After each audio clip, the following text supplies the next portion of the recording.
शिरूरमधल्या शिंगारवाडी या ठिकाणी लक्ष्मणजी हाके यांच्या सभेचं आयोजन करण्यात आलंय। मात्र त्या अगोदर जर पाहिला गेलं तर अगदी सकाळपासून JCBच्या साह्याने फुलांची उधळण केली जाणार आहे। ही तयारी जर पाहिला गेलं तर अगदी सकाळपासूनच या ठिकाणी सुरू आहे आणि माझ्या काही अंतरावर जर पाहिला गेलं तर मोठमोठे फ्लेक्स देखील लावले गेलेत शिंगारवाडीच्या प्रमुख कमानीच्या ठिकाणी आणि जयंत तयारी जी आहे ते पूर्ण या परिसरातील ग्रामस्थांच्या वतीने या ठिकाणी तयारी करण्यात आलेली आहे। या अगोदर जर पाहिला गेलं तर भोगलवाडी या ठिकाणी बॅनर फाडले होते, त्या ठिकाणी मोठा प्रतिसाद जो आहे तो लाखोंच्या संख्येने OBC बांधव त्या सभेला दाखल झाले होते। मात्र परत तसाच प्रकार जो आहे तो बॅनर सोबत या ठिकाणी शिंगारवाडी परिसरामध्ये देखील घडलाय। एका बॅनरला काळं देखील फासलं गेलंय, काळं त्या ठिकाणी त्या बॅनरवरती ओतलं गेलंय आणि ते शिंगारवाडीचे सगळे या परिसरातले ग्रामस्थ माझ्यासोबत आहेत, OBC बांधव माझ्यासोबत आहेत। काय भोगलवाडीमध्ये प्रकार घडला आणि त्यानंतर परत तुमच्या या सभेच्या अगोदरच हा प्रकार घडलाय?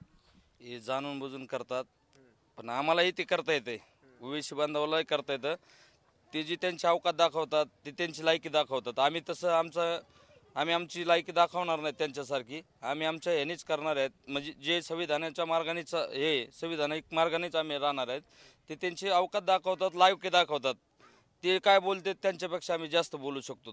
आम्ही आमच्या अवकातीवर येऊ आणि त्यांना आमच्या अवकात माहिती आहे। ज्या चौकात त्यांनी आज इथं फुलसंगे फाट्यावर ज्या चौकात त्यांनी काळं फासलं त्या चौकातला बॅनर त्यांनीच स्वतः शॅम्पू असेल, संतूर साबण असेल यांनी त्यांनी धुवून काढला। ज्यांनी काळं फासले त्यांनी धुवून काढलं, या बी आम्हाला माहिती आहे। आम्ही जाण्याच्या अगोदर त्यांना माहिती आहे आमच्या अवकात किती। ज्यावेळेस आम्ही आमच्या अवकात येतील त्यावेळेस त्यांना चांगलीच ठाऊक आहे की यांच्या अवकात किती आहे। पण ते आता पाठीत वार म्हणजे कसं आहे, मागून वार करणारे अवलादी आमची नाही आहे। समोरासमोर भिडायची आमची कुठं बी ताकद आहे। त्यांना जिथं म्हणतील तिथं आमची भिडायची ताकद आहे। त्यांना ठाऊक आहे त्यांनी अशी पाठीत खंजीर खुपसण्याची आमची अवलाद नाही आहे। म्हणूनच आम्ही सांगतोय की तुम्ही समोर येऊन भिडा। असे पाठीत खंजीर खुपसायचे, कुठेतरी अंधाराचा रात्रीचा काळोख बघून कुठेतरी बॅनरवरती फाडायचं, कुठं काळं फेकायचं, हे आमच्या रक्तात नाही। तसं तुम्ही जे करताय ते आम्ही करू शकतो। ह्या रोडने आम्ही तुम्हाला अडवू शकतो, तुमचे बॅनर फाडू शकतो, पण आम्ही ते करू शकत नाहीत। ही आमची म्हणजे लायकी आहे। त्यांची जी लायकी आहे त्या प्रकाराने ते वागतात। त्यांना त्यांच्या लायकीत जसं आतापर्यंत आमच्या OBCचा आता अंत संपलेला आमच्या सहनशीलतेचा। इथून पुढं OBC म्हणून एक असं आहे, तुम्ही ज्या भाषेत करता बोलताल त्या भाषेत आम्ही बोलू। तुम्ही ज्या भाषेत म्हणजे तुम्ही जे म्हणताल त्या ह्याच्यात आमची बी तयारी असेल। आमचा अंत कुणीही बघू नये, आमची एवढीच विनंती आहे। संध्याकाळी 6 वाजता तयारी, मात्र सभेची सभा होणार आहे, मात्र तयारी सकाळपासूनच दिसते। भरपूर तयारी केलेली आहे। जे किती क्विंटल फुलांची 5 क्विंटल फुलाची उधळण करणार आहेत आणि JCBच्या साह्याने? JCBच्या साह्यानं। आता काय वाटतंय, OBC आरक्षणाला धक्का लागला नाही पाहिजे ही प्रामुख्याने मागणी असणार? तीच निश्चितच तसंच म्हणणं आहे आमचं बी, आणि ते झालं नाही पाहिजे। कारण आमच्या याच्यात झाल्याच्या नंतर आम्हाला बी त्याची गरज आहे ना, त्याच्यामुळे ते नाही झालं पाहिजे। आतापर्यंत OBC कधीच रस्त्यावर आला नाही, मात्र आता रस्त्यावरती येतोय, वाटतंय किंवा गरज भासते रस्त्यावर येण्याची? आता गरज भासण्याचं कसं, कारण आम्हाला याची गरज आहे। अच्छा, मोठ्या संख्येने या ठिकाणी समाज बांधव एकत्रीकरण काय दादा, काय प्रतिक्रिया? सकाळपासूनच पूर्ण तयारी? सकाळपासून नाही, 3-4 दिवसापासून पूर्ण तयारी झाली आहे। वरती पार्किंगची व्यवस्था आहे। 32 एकरमध्ये पूर्ण असं हे काय पार्किंग केलेली आहे आणि बॅनर झेंडे वगैरे सगळे लावलेले आहेत। 8 दिवस झाले हे सगळे तरुण मंडळ OBC बांधव झटते। त्या ठिकाणी सभा होणार आहे, त्या ठिकाणी लाख एक लोकांची बसण्याची व्यवस्था वगैरे? 10 लाख लोक येणार, 10 लाख। तेवढी तयारी? हो, तेवढी तयारी।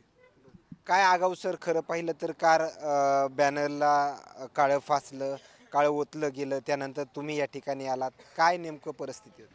आमचे OBC बांधव कधीही कुणाच्या बॅनरला काळं फासत नाहीत। इतके त्यांचे आंदोलन झाले, आम्ही काळं फासलं नाही किंवा आम्ही फाडलं नाही, परंतु आमच्यासुद्धा बॅनरला त्यांनी काळं फासलं नाही पाहिजे। ते त्यांची लायकी दाखवतात, आम्ही लायकी दाखवत नाहीत। आपला भोगलवाडीला चालता त्यांनी तरी अंधारात फाडला, आम्ही तर तो पोलीस संरक्षणात खाली त्यांचे बॅनर काढले, ही आमची करतोय। इथून पुढं OBC बांधव जागा झालेला आहे आणि इथून पुढं ठोसाला ठोसा उत्तर मिळणार तुम्हाला। आम्ही कोणत्याच गोष्टीत पाठीमागं नाहीत आणि तुम्ही जे करणार आम्ही त्याच्या पुढंच जाऊन आम्ही हे करणार आहेत, हे सर्वांना सांगू इच्छितो। जर ओबीसी समाजाचा निर्णय झाला किंवा आपण मुंबईमध्ये आंदोलन वगैरे करायचं, तुम्ही मुंबईला निघणार? हो 100% आमचे संपूर्ण ओबीसी परिवार निघणार आहे, लहान मुलाशी महिलाशी. खरं पाहिलं तर या ठिकाणी प्रत्येक जण या सभेच्या अगोदरच पूर्ण जयंत तयारी करत असल्याचं पाहायला मिळतंय. आणि पार्किंगची व्यवस्था असेल, बसण्याची व्यवस्था असेल, ओबीसी बांधवांच्या कशा पद्धतीमध्ये या ठिकाणी करण्यात आली. आणि प्रत्येकालाच लक्ष्मणजी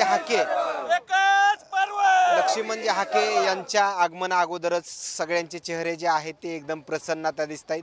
कशा पद्धतीमध्ये लक्ष्मणजी हाके यांचं स्वागत करावे, एक प्रत्येकाला एक वेगळं या ठिकाणी स्वागताची तयारी करत असल्याचं देखील पाहायला मिळतंय. दादा, आणखीन एक प्रश्न उपस्थित करतो. लातूरमध्ये एका तरुणांनी आपला जीव गमावलाय.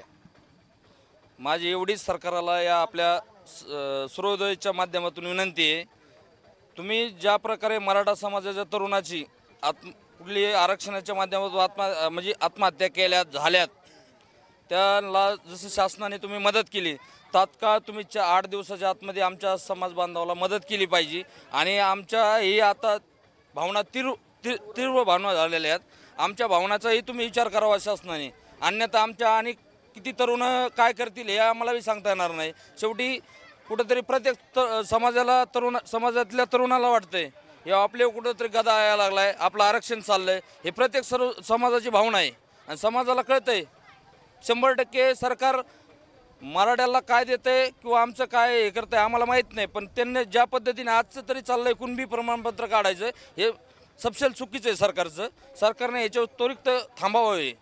जे काय कुणबी दिलेत 58 लाख ते सकट रद्द करावे. जे काल JR काढला मुंबईमध्ये ते JR रद्द करावं, हीच आमची सकल ओबीसी समाजाची मागणी आहे.